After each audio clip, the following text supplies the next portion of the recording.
आप सभी को मेरा प्यार भरा नमस्कार। मैं प्रिया आप सभी का हार्दिक अभिनंदन करती हूँ। आज से हमारे महान पर्व छठ की शुरुआत प्रथम दिन नहाय खाए से प्रारंभ हो चुकी है। तो आज हम छठ को थोड़ा जानने का प्रयास करेंगे। छठ पर्व उत्तर भारतीय राज्यों में मनाया जाता है, जो विशेष रूप से बिहार, झारखंड, उत्तर प्रदेश और नेपाल में प्रसिद्ध है। चूँकि मेरी जन्मभूमि कर्मभूमि पटना है, तो मैं इस महापर्व से बचपन से जुड़ी हूँ। पहले हमारे नाते रिश्तेदार, जान पहचान जिनके यहाँ होती थी उनके यहाँ जाते थे। फिर जब मैं 14 साल की थी तब मेरी माँ करती थी। फिर उनके जाने के बाद चचेरी, फुफेरी, दीदी, भाभी ये लोग करते थे हमारे घर में ही रह के। फिर पिछले 6 साल से मेरे बेटे के जन्म के बाद मैंने दोनों छठ करना शुरू किया, चैती और कार्तिक दोनों छठ। वैसे तो पारंपरिक तौर पे ये पर्व एकता, समरसता और धर्मनिरपेक्षता का परिचायक है और शायद इसकी शुरुआत भी इसी उद्देश्य से हुई हो।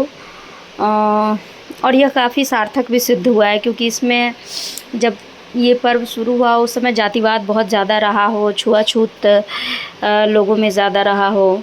तो इस वजह से इस पर्व का को मनाने की जो संस्कृति रही है उसमें निचली जाति से लेके सब लोगों को बुलाया गया। किसी एक जैसे पंडित ब्राह्मण वर्ग को बहुत ज़्यादा वैल्यू एडिशन नहीं किया गया। और इसमें डोम जो समुदाय है उन लोगों को, SC ST सबको महत्व दिया गया है। तो एक तरह से कह सकते हैं कि ये जो पर्व जिस वजह से मनाया जाना शुरू हुआ था वो स्टार्टिंग में बहुत सार्थक रहा हो। छठ पर्व में गंगा जी की अहम भूमिका है। इस पर्व की खासियत सबसे ज़्यादा मुझे ये लगती है ना कि इसमें जो भी प्राकृतिक चीज़ें हमें मिली हैं हमारे इंसान के अलावा, जैसे इंसान या फिर सजीव चीज़ों के अलावा, जैसे क्षितिज, जल, पावक, गगन, समीर, इनकी वैल्यू या इनकी हमारे जीवन में उपयोगिता दिखती है। जब गंगा के पानी में खड़े होके अंधेरे में आकाश, हवा, पानी सबको साक्षी मान के अपने जीवन के अंधेरे को हम देखते हैं पेशेंस के साथ और अपने जीवन में सुबह होने का इंतज़ार करते हैं, तो वो इस पर्व की जो यूनिकनेस है, विशिष्टता है, वो दिखती है। तो इसलिए छठ का महत्व मेरे जीवन में व्यक्तिगत रूप से और किसी भी पर्व से बहुत ज़्यादा है। पटनिया होने के नाते छठ पर्व का और गंगा जी का मेरे जीवन में विशेष महत्व रहा है और उनसे रिश्ता भी अनूठा रहा है। बचपन में कार्तिक माह में जिनके हम लोग रहते थे वहाँ बूढ़ी दादी होती थी, वो कार्तिक स्नान के लिए सुबह 4 बजे लेके जाती थी। वो आज सब तो वो ट्रेंड ख़त्म हो गया है। जो करते हैं, जो लोग करते हैं पर अपने बच्चों को फ़ोर्स नहीं करते। हमें भी फ़ोर्स नहीं किया गया था, हमें तो शौक़ था कि हाँ भाई हम जाएं, नहाएं। फिर धीरे धीरे बड़े होने के बाद दोस्तों के साथ अगर कहीं घूमने जाना है तो पटना में गंगा घाट से बेहतर कोई जगह नहीं है। फिर बड़े होने के बाद किसी से प्यार हुआ, उसके साथ भी जब टाइम स्पेंड करना रहता था तो हम गंगा किनारे ही जाते थे। फिर अपने बच्चे को लेके जब जिस वक्त असहनीय पीड़ा से गुज़र रही थी, घर पे रो नहीं सकती थी अपने बच्चों के सामने, घर वालों के सामने, क्योंकि बहुत ज़्यादा उनके सामने मजबूत दिखना था। अगर खुद टूटा हुआ दिखती तो वो लोग भी बर्दाश्त नहीं कर पाते। तो गंगा किनारे ही जाके भरपेट रोती थी, ऐसे जैसे अपनी माँ के गले लग के रो रही हूँ। घाट पे बैठ के घंटों सारी थॉट प्रोसेस सब गंगा किनारे। तो इसी वजह से गंगा जी से मेरा थोड़ा रिश्ता बहुत अलग रहा है। हो सकता है आप लोगों का भी, जो लोग भी नदियों के किनारे बसे हों, और वहाँ बचपन से जुड़े हों तो आपको पता होगा कि हाँ, नदियों की या किसी भी प्राकृतिक चीज़ की क्या अहमियत है, जिनका घर समुद्र किनारे हो, विशाखापट्टनम वगैरह या ऐसी जगहों पे, तो आपका वहाँ उनसे रिश्ता बन ही जाता है। अभी जो गंगा घाटों की सफाई हुई है, अभी छठ को लेके परवैतिनों की सुविधा को लेके बहुत अच्छी बात है, क्योंकि कोरोना काल में जो फर्स्ट लॉकडाउन हुआ था उस समय मैंने भी छठ किया था, और मैं 3 बजे सुबह में घाट पे जब गई, एक बॉल नहीं जल रहा था। इतना भयावह, इसके पहले कभी भी मतलब गंगा जी की ऐसी स्थिति नहीं देखी थी मैंने। ना कोई लाइट जल रहा था, ना एक भी इंसान दिख रहा था, घाट भी पता नहीं चल रहा था कि मतलब कैसे पानी में उतरे, और कोई बैरिकेडिंग नहीं। बहुत बहुत डर लगा था, लेकिन फिर भी चूँकि छठ किए थे तो हिम्मत तो मिल ही जाती है, तो मैंने वो किया था। तो इसलिए लगता है कि नहीं भाई, घाट वाट बनना परवैतिनों को, क्योंकि उतना फास्टिंग वगैरह के बाद शरीर भी काफ़ी टूट जाता है, तो इसलिए अच्छा लगा। अभी घाट की जो साफ़ सफाई चल रही है, जो सुंदरता है, जो प्रोटेक्शन वगैरह दिया हुआ है, तो अच्छा है। पर यहाँ पे बस एक सवाल मन में उठता है ये सब देखने के बाद, कि जो नदी हमें साल भर हमारे जीवन को सहारा देती है एक माँ की तरह, हमारे मन में उनके लिए आदर सत्कार या नमन की भावना साल में 2 बार 4-4 दिन के लिए बस क्यों आती है? नदियाँ हमें जीवन प्रदान करती हैं। इतिहास गवाह है, जितनी संस्कृति या सभ्यताएं पनपी हैं सब नदियों के किनारे।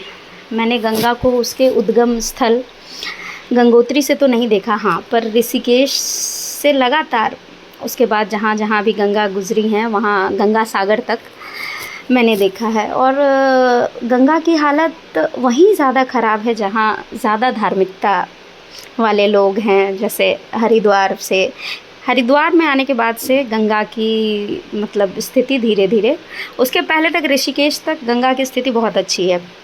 बनारस में तो जो गंगा की स्थिति है, आप सोचिए, गंगा जैसी नदी के किनारे आप बैठना पसंद नहीं करेंगे अगर आप अवेकेंड माइंड से जा रहे हैं, अगर आप बेहोशी में नहीं हैं, या फिर कोई कामना है या कोई मन में कुछ इच्छा रख के नहीं जा रहे हैं गंगा किनारे, अगर शांति के लिए जा रहे हैं, तो वो आपको नहीं मिलेगी वहाँ।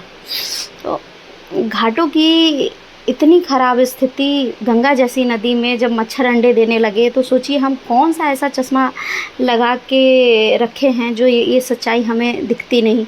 घाट किनारे मंदिरों का निर्माण इसलिए हुआ था ताकि हम अपना मन साफ़ कर पाएँ, अपने परिवेश को भी साफ़ कर पाए, पर हुआ इसका उल्टा। सारे मंदिरों की पूजा पाठ का अवशेष, नालों का पानी, कूड़ा कचरा सब हम नदी में प्रवाहित करते हैं। तो फिर आज नहाए खाए के दिन छठ पर्व का अपने व्यक्तिगत कामना पूर्ति के लिए संकल्प लेने के साथ यह भी संकल्प क्यों न ले कि हमारी प्राकृतिक धरोहर का संरक्षण देखभाल अपने बच्चों की तरह करें। उन्होंने तो हमें पाल पोस कर एक माँ की तरह बड़ा किया, अब हमारी बारी है, हम उन्हें उनके स्वाभाविक रूप में रहने दें, उनकी स्वच्छता का ध्यान रखें, खुद भी गंदा ना करें और ना किसी को गंदा करने दें, ताकि हमारे आने वाली पीढ़ियों को भी गंगा माँ का सानिध्य और दुलार मिले। तभी हमारी पूजा प्रार्थना का सार्थक उपयोग होगा। नमामि गंगे का नारा लगाने से नमन की भावना नहीं जागृत होती, उसके लिए प्रकृति के प्रति मन में आदर सम्मान की भावना होनी चाहिए। इसी विश्वास के साथ कि आप लोग मेरी बात को समझने का, उस पे विचार करने की ज़रूरत समझेंगे, और आप भी अपने आँखों पर से सो कॉल्ड धार्मिकता, जो आजकल सांस्कृतिक या पारंपरिक धार्मिकता के नाम पे चल रहा ट्रेंड है, उसको अपने आँख से हटाकर सच्चाई को देखें, तथ्यों को देखें। नहीं होता है, अगर मेरी बातों पे आपको विश्वास नहीं है, आप डेटा सर्च कर लीजिए, पर किसी ऑथेंटिकेटेड साइट से जाके। नेट पे सब अवेलेबल है, पर बस यही है कि कोई वायरल वीडियोस वगैरह या ट्रेंडिंग वीडियोस के थ्रू या किसी छपड़ी इन्फ्लुएंसर के डेटा को आप मत तलाशिए, आप जाके देखिए। और नदियों का हमारे जीवन में योगदान कितना है, वो सिर्फ़ एक नदी भर नहीं है, जीवनदायिनी है। अगर वो नहीं होगी तो हम भी नहीं होंगे। एक दिन धीरे धीरे धीरे धीरे एकाएक कुछ नहीं ख़त्म होगा, पर धीरे धीरे सब कुछ ख़त्म हो जाएगा। तो आज से हमारा ये प्रयास है, जितने भी जागरूक लोग हैं, जितने भी चैतन्य मनुष्य हैं, उनसे ये विनती है कि आप सच्चाई को देखिए और हमारी प्राकृतिक संपदा को बचाने के लिए, क्योंकि हम चैतन्य हैं, हमें ये प्रकृति ने वरदान दिया है कि हम अपने से कमज़ोर लोगों का संरक्षण कर पाए और अपने से ताकतवर से भिड़ पाए। लेकिन होता हमारे यहाँ उल्टा है हम अपने से कमज़ोरों पे ताकत दिखाते हैं और अपने से जो ताकतवर लोग होते हैं उनसे डरते हैं। तो बस ये नहीं करना, ये चैतन्य मनुष्य की निशानी नहीं होती है, ये जानवर प्रवृत्ति है। ये जानवरों में भी ये चीज़ होती है कि अपने से कमज़ोर पे चढ़ना है।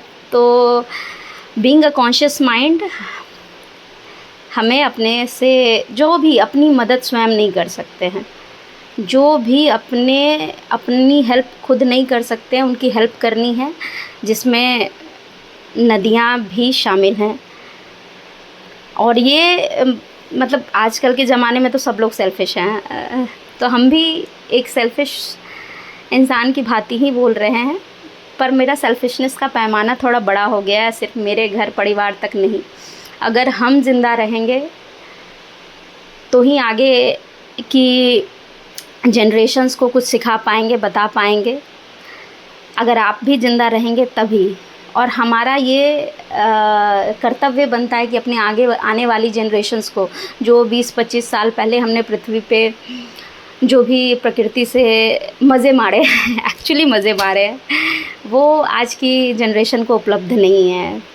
तो मेरी आपसे ये विनती है कि हमारी आने वाली जनरेशन के लिए भी प्रकृति की खूबसूरती को बचा के रखें, ताकि उन्हें भी लगे। नहीं तो कल होके वो बहुत गालियाँ देंगे हमें, जिस दिन उन्हें तथ्यों का पता चला। अगर वो भी अपने खुद को जागरूक कर पाए तो फिर वो हमें बहुत गालियाँ देंगे। तो इसी विश्वास के साथ मैं अपने वीडियो को समाप्त करती हूँ। Thank you.